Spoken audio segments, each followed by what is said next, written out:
Hey guys, um, it's the day after both of my losses, and I think I'm finally like feeling okay to kind of talk about what sort of happened. Obviously, I didn't really play as well as I wanted to, and I just had to take the day off yesterday after my game to just kind of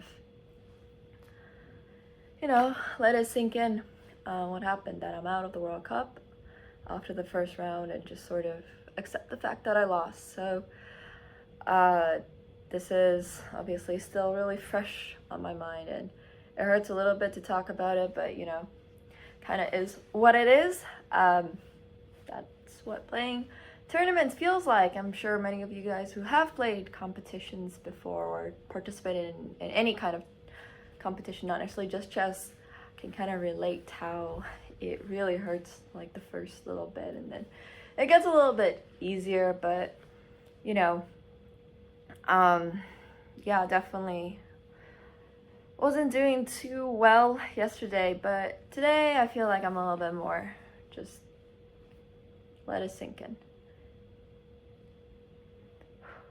Yeah.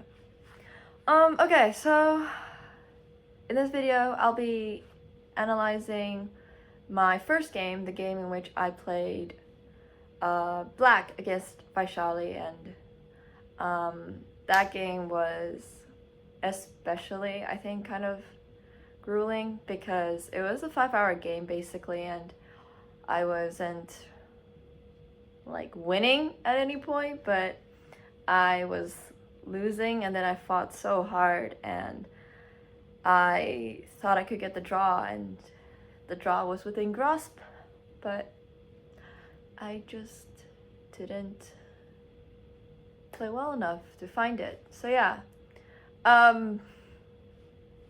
it hurts. I don't know what else to say. It just freaking hurts. It just really hurts. There's really not much else I can kind of say about that one, other than if I was maybe a little bit less rusty, if I just prepared a little bit more, if I just had seen that idea where instead of pushing f5, I play h5, it could have been a draw. So many what ifs, yeah? And it's just something that happens. So, just kind of have to accept the fact that I lost that game in quite painful fashion. But that being said, I do think it was a good game, because even though I didn't really have winning chances or anything like that, I played my absolute heart out. I didn't give up. I was so lost for the majority of the game, but I still really, really, really tried to kind of hang on and keep fighting. So yeah, that's sort of my immediate reactions for the first game. And oh man, that game, I was just like, it was my first over the board game, my first IRL game, since April 2019. I've played one other classical tournament, two other classical tournaments in the last 4 years of my life. So definitely felt like I was lacking a lot, and despite that, I was still able to play this 5-hour game. So I'm pretty happy with myself for that. But at the same time, I'm still replaying the moves in my head, because I was looking at that opening line, and I was checking it, and I just didn't look at this one move of bishop e3 instead of h3. But anyways, I'll dive into analyzing the game so you guys can see a little bit more about what I was thinking, move by move. So yeah. All right, to start off, I will take a look at the first game I played against Vaishali, which is what the game I played as black. So just a little bit of like a preface to the game. The night before, obviously, just doing lots of preparation for it, and I mean, I've been doing as much preparation as I can ever since I got into Sochi. So I definitely feel like I tried. I don't know why I'm trying to justify that, but yeah, I mean, this is just basically, how chess tournaments go. You prepare something, you hope it happens, and in this case, it actually kind of did. So e4, e5, knight f3, knight c6, bishop b5, a6, bishop a4, knight f6, castle b5, bishop b3, and bishop c5. It was the first time, actually second time technically, that I ever played the Archangel, and it was preparation. I played this once before in the Canadian Women's Zonal, but in that game my opponent went c3 and d3 instead of the c3 a4 setup. So in the other game my opponent did something like that, but here my opponent played a4, and I had checked this line previously. So rook b8, c3, d6, this is all theory, d4, bishop b6, a5, bishop a7. Now, the funny thing is, right before the game, well, not right before the game, the previous night, I actually looked at a game between Grischuk and Geary from a fairly recent tournament. And theory in this position, or the most aggressive kind of line, goes with h3. And a lot of other grandmasters have played this. Geary is not exactly a pleb, so he played this. And, I was like so expecting my opponent to just play the most well-known theory, because surely everybody just plays theory. And then after that you go bishop to b7, bishop to e3, knight to e4, d5. This is all off the top of my head because obviously I memorized this line. Bishop takes e3, d takes c6, knight takes f2, queen takes e2, knight takes h3, king to h1, knight to f2, rook takes f2, bishop takes f2, c takes b7, and bishop to a7 was how the Grischuk-Geary game went, and I think it ended up in a draw in a couple more moves. So, I'm okay with a draw as black, right? I prepared this line because I'm like, okay, if I get a draw as black, that's awesome. I can maybe try to push for a win as white. But after bishop to a7, she goes bishop e3. And I'm like, oh. So yeah, now I'm out of theory, and I'm in a Spanish that I'm not very familiar with. And obviously I always play the Spanish, right? But every single Spanish position has different ideas, different plans, especially one where it's bishop c5. Spanish, the Archangel, instead of move 6 bishop to move 6 bishop to e7. So it's a totally different sort of position that I kind of had to play correctly on the board right now. And, the whole reason that you are supposed to play h3 in this position, is so that you stop this bishop from going to g4, right? So when my opponent doesn't play h3 and plays bishop e3 instead, the logical move is obviously bishop to g4. And there's nothing exceptionally wrong with playing bishop to e3. It's fine. It's just not the most sort of contested line by white. But I am 100% sure she got theory and just play bishop e3. And yeah, I think that's what annoys me the most. That's what bothers me the most, is because she forgot theory. So that actually led me to not know theory, which led me to play a really bad middle game because I had no idea what I was doing. So I guess it was actually a really smart move on her end to not play h3, but I know she forgot theory because on this move, to play knight bd2, I think she spent around 5 or 10 minutes, right? And it's move 11 in Spanish, and usually you blitz out all of these moves. So I knew she forgot theory, and after knight d2, here I thought for a little bit as well. I was trying to make e takes d4 work at a first glance. It might look like I'm able to just win, a pawn. But for example, c takes d4 and you try to take on d4, then there's instantly bishop takes d4, and this is pinned, right? So the knight can't quite take on d4, but she does have bishop takes f7, and this is a decoy, because after king takes f7, now all of a sudden there's queen to b3, and this is a check, and now this is no longer pinned, so white can take the bishop next move, and my king structure is completely ruined. So definitely don't want to be playing that. So I calculated all of this during the game, and I was like, okay, well, I can't take, so let me just castle first, and turn to take after. I mean, this idea is not all that bad, but I think what I should have done instead is e takes d4, c takes d4, and then castle.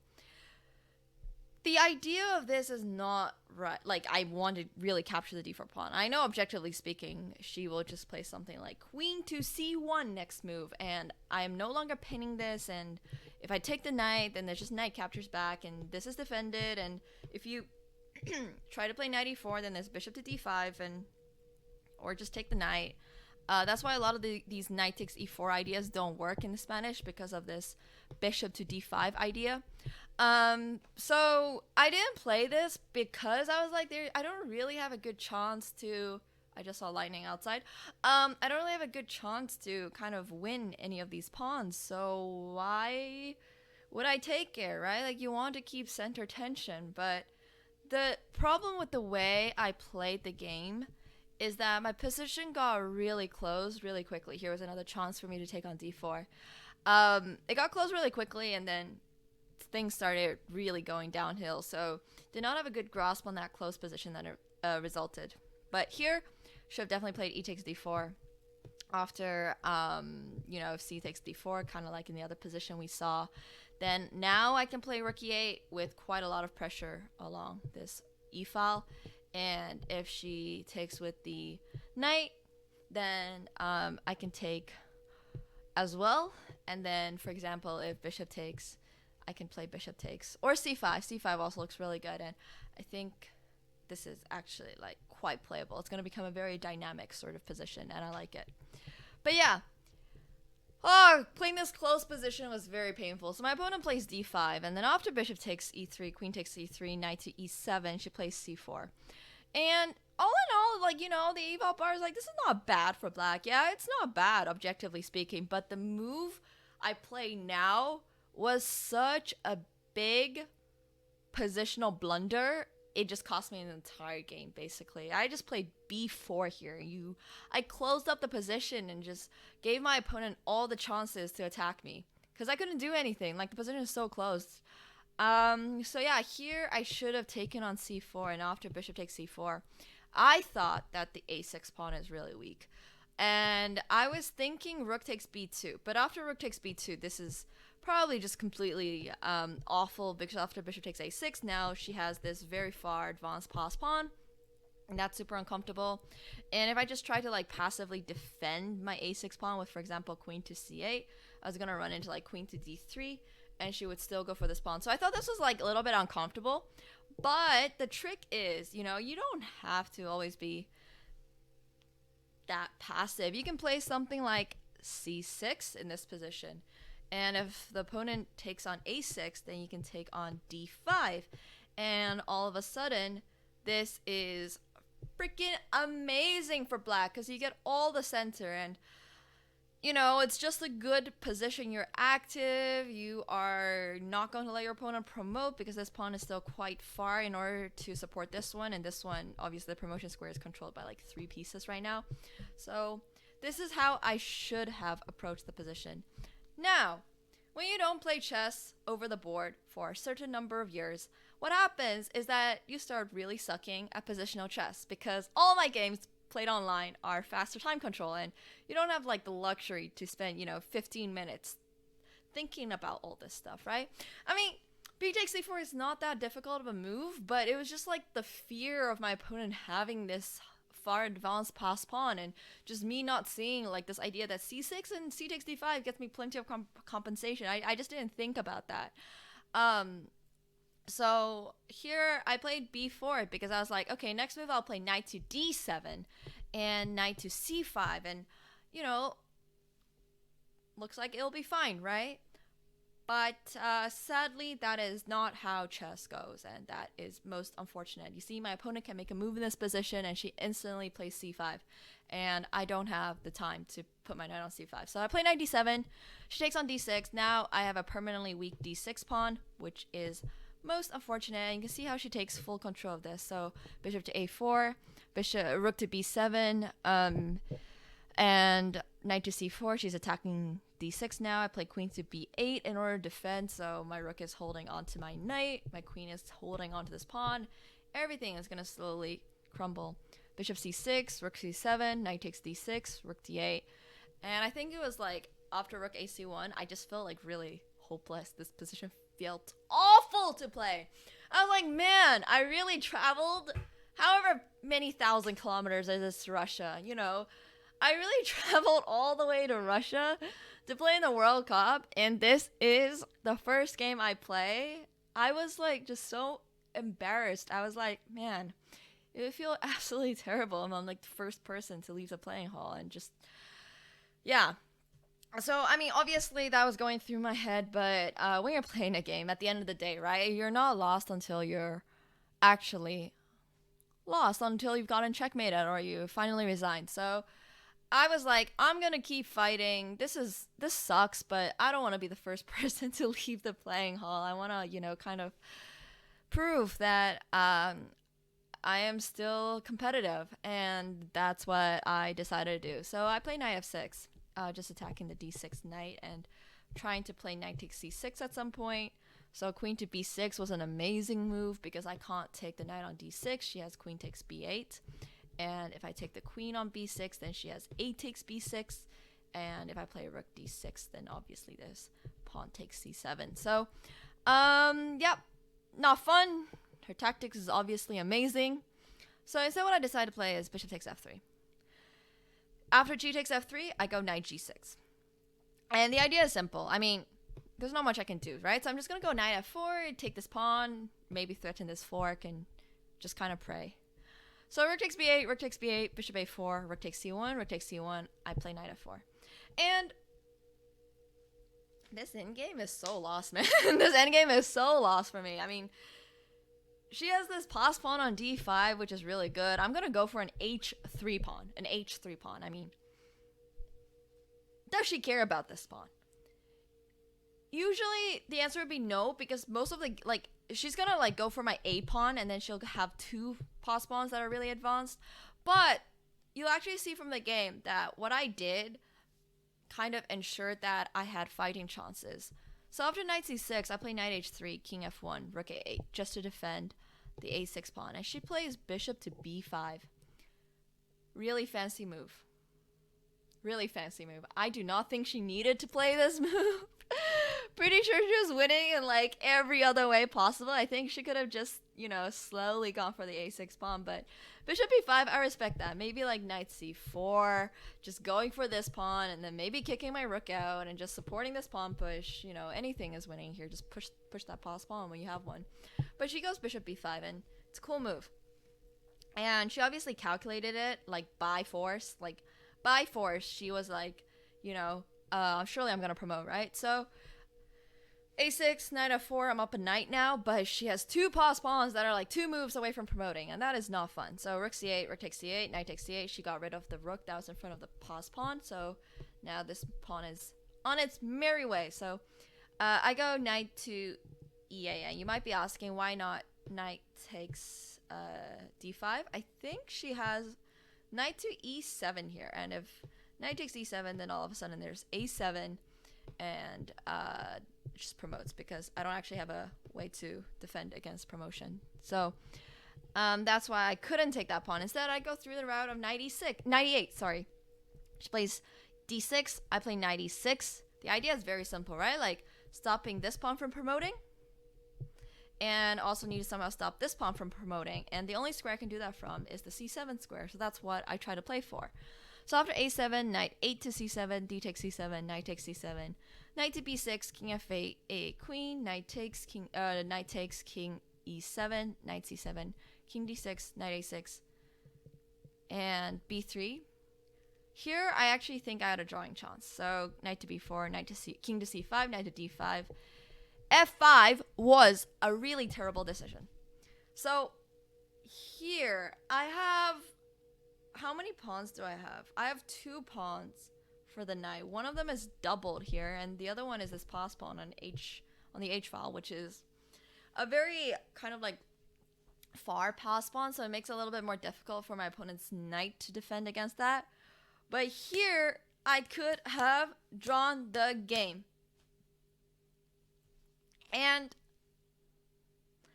like, I was just so frustrated about it after the game when I realized, because I was losing for so long, and then when you get this little, like, I knew I had a draw here. I knew I could create a fortress here, but it was just so difficult for me to find the line, and I picked the wrong plan. So the idea here in this position, the way that you logically approach the position, is that you want to think about, well, how do you draw this position? Yeah, how do you draw? So first of all, this pawn is something that she has to tie something down to, the king or the knight, whichever she prefers. Probably the knight, because her king needs to stop my king from going for her b pawn. Now, at the same time, the reason that f5 doesn't work actually is because the e5 pawn becomes really weak. So at the same time, you kind of don't want to weaken your e pawn, so you always want this option of maybe playing f6. Just remember that at some point this knight will have to stop the h3 square to stop this pawn from like pushing all the way down, right? So these are like all the elements of the position you kind of have to keep in mind. So when I play something like h5 and my opponent plays, for example, king to e2, I can play h4, and she has to stop this square, like I said, or this square. Now it's a little bit too late. So let's say she goes knight to e3. Well, now I can just go, for example, I would actually probably play, I'm trying to think, f6, f6. Actually, is it f6 here? Yeah, I think it is, because now if knight here, then I play like king to d4, king to d2, and I play b4, and once again her king's forever tied to protecting against this square, right? So I can play king to c4, for example, and if she plays something like king to e3, I can play h3, and this king will have to like come here if this knight ever wants to leave. So let's say the king comes back here, then I just play king to d4. If the king starts moving this way, then I just go king to d3, and this is totally fine for me. So yeah, this is how I should have kind of approached the position. But I played f5, and f5 is incorrect. And f5 is incorrect because, as you'll see in the game, I don't get to have that fortress that I wanted. I mean, the idea is the same, right? But you'll see what I kind of said through this line, h4, knight g4. And if I go b4 now, king to d2, and I run out of tempo, so I'm in Zugzwang now. And Zugzwang just means I have to play a move that I really don't want to play. So my king can't protect this pawn. I have no more pawn moves, so I have to move my king away. Then all of a sudden, this is a capture. Or if I go king to c5, there's king to d3. And if I go king to b5, wait a minute. Oh, right, I remember now. So the king can actually go back here. That's the reason this line doesn't work. So king to d3, the same idea as I had before, going for this pawn. Except now, because my e5 pawn is unprotected, you can capture, then you go king c2. It might be like, oh, I can still go for this, right? But she has knight to d3. And this pawn just promotes faster than mine does.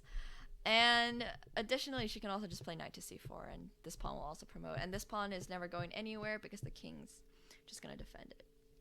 So you can kind of see how playing f5 basically lost me the game and my sanity, but we don't talk about that one.